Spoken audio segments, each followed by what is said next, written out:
I have a 2012 Fender Jaguar Classic Player Series made in Mexico. My experience with offset guitars, such as the Fender Jaguar, Fender Jazzmaster, Fender Mustang, the Duo Sonic or the Sonic Duo. I have seen them in person. I've played around with them. I've owned a couple of them. I've owned the Jagstang, I've owned the Mustang, I've owned the Sonic Duo, but still, it's not really a guitar that I really look for when looking for guitars. But recently, I saw this guitar on my local ad for a pretty good deal, so I decided to pick it up because even though this isn't a common Fender, quote unquote, the Jaguar is still one of the most recognizable and arguably famous Fenders that Fender has released. Most notably back in the day, 60s, during the surf era, a lot of guitar players and guitar bands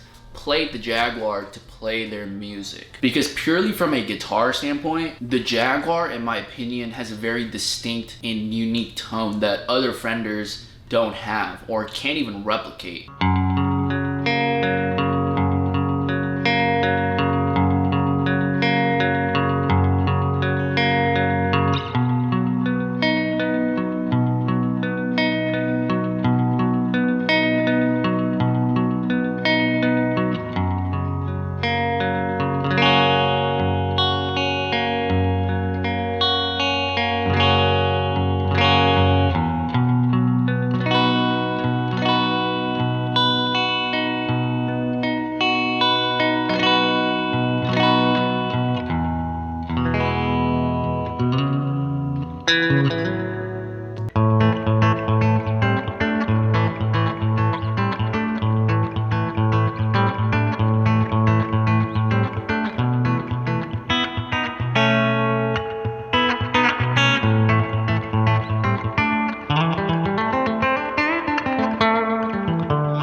So my first impression of this Fender Jaguar, right off the bat, I can tell that the quality of this guitar is excellent. In the guitar buying and selling community and musicians and whatnot, so basically if you play the guitar and you're familiar with the Fenders, the ranking always goes made in USA Fender, made in Japan, made in Mexico. And some made in Mexico is maybe better than Japan and vice versa, but that's usually how the tier goes. It's made in USA, Japan, Mexico, and then the other import countries like China or Indonesia for Squires. Even though that this is a made in Mexico and not a made in USA, out of all the USA Fenders that I've owned, I'd say that this quality is pretty comparable to any USA Fender that I've played and owned. And how I can tell that is when I look at a guitar and inspect the guitar for the quality, I always look at the build quality of the body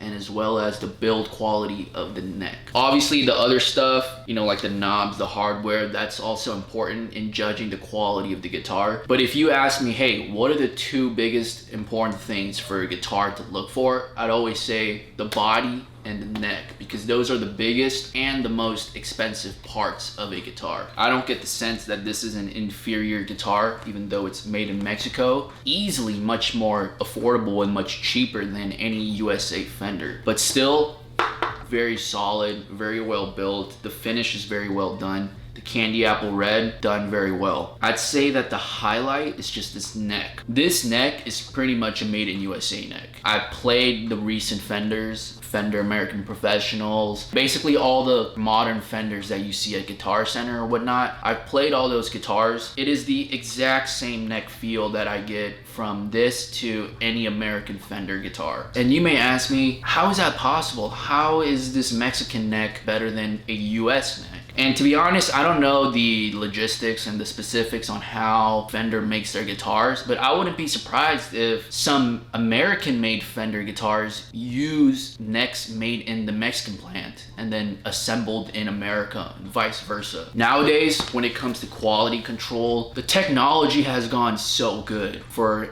any country. You know, back in the day, if you're buying stuff from China, you know, from Mexico and whatnot, the quality may slip because the technology was inferior. It's true. Now, so many of the countries have caught up with America and all the other dominant manufacturing companies that the quality is all pretty much the same now. Obviously, you know, for certain reissues and certain guitars, the quality difference is there. But for a standard Mexican Jag, and you compare this to a standard American Jag, if you're given both guitars blindfolded, it will be pretty difficult for you to tell the difference. And I'm willing to bet money on that as well. Because even for me, I've owned several American guitars and I've owned several Mexican guitars and Japanese guitars.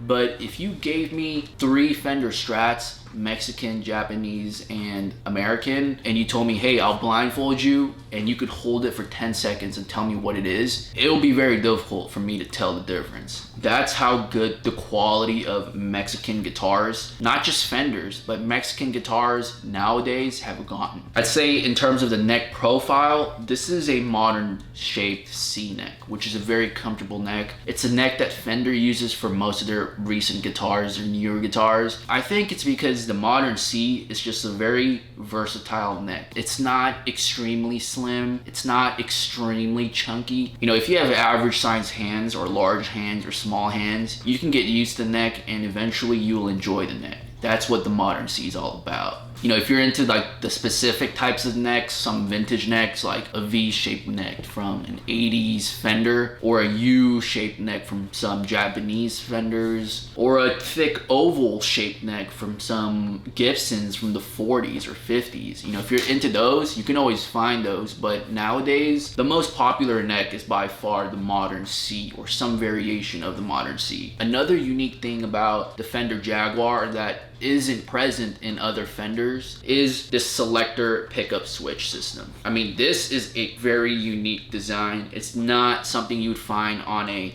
Stratocaster or a Telecaster. I'd say the most similar guitar you can compare this to is the Jazzmaster. But for the Jaguar, they have 3 unique switches up here. You can put it down and up. It's just a 2-way. It's not a 3-way, so it's literally up or down. And then on the top, there's 2 small knobs on the top as well as a up-down selector system. I've played this for a couple days, but I still don't really understand the specifics on how this selector works. I don't know how the wiring is done. I don't know how the electronics are done. But what I can tell you is this is, if you put this up, only the neck pickup function works and the bottom is completely disabled. But if you put this down, these functions work but the neck doesn't. Honestly, I don't really know the function of this. I'm sure if those guys who have more experience can write it in the comments, but I realized that this selector system actually makes it really convenient for soloing. But let's say that you're playing rhythm and the solo is coming up and you want to switch the tones, you can literally just put the selector switch up and then go to the neck pickup sound, which I thought was pretty unique and pretty convenient when soloing. But for me, the Jag, like I said, has a very distinct tone, and I can see why, you know, surf players tend to gravitate towards the Jaguar, because like I said, the tone is not something you'd find in a Strat. But overall, I'd say that this is a very good guitar. It's a solidly built guitar. In terms of just the quality and the build and the tone, I mean, this guitar is pretty damn good in my opinion. Build quality, dude, this is probably an 8 out of 10 for the build. It's just nothing bad I can say about the build quality, but the reason why I'd give it a little bit higher than other Mexican Fenders is just the neck. Like I said, this neck feel is just feels really good on your hands. It's the same feeling as a say American Professional neck, certain Japanese Fenders. Tone, I'd give this guitar an 8 out of 10 for the tone. So overall, a very solid guitar, very nice guitar.